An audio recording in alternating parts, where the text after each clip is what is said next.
1 year ago, the world's attention was focused on Gaza. The Palestinian territory saw the deadliest, longest, and most destructive Israeli offensive of the 3 wars it has witnessed in the last 7 years. In 50 days of war between Israel and Palestinian militants, more than 2,000 Palestinians were killed, among them 500 children.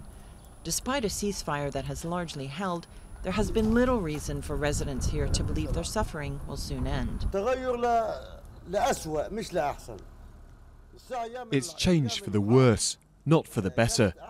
It was better before when the world paid attention to the people here and provided aid.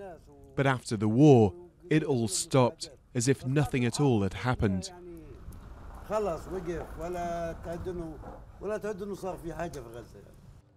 Before the war, 2/3 of the Gaza population depended on food assistance, and more than 40% were unemployed. Little has changed since a 9-year-old Israeli blockade has slowed reconstruction, strangled exports, and created legions of unemployed.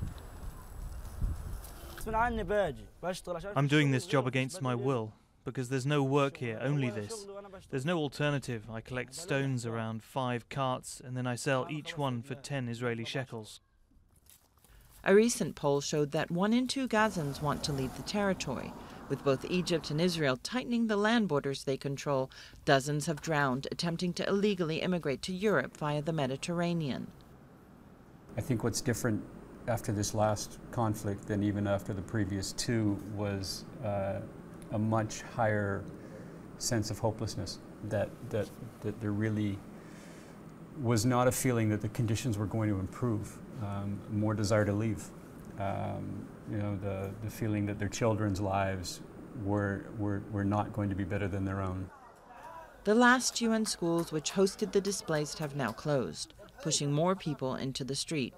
And conflict between Hamas and the Palestinian Authority has complicated the task of setting Gaza on the road to recovery. It's a situation that serves the interests of local jihadist groups who reject the ceasefire with Israel. They, and not Hamas, have claimed credit for the recent rocket fire into Israel.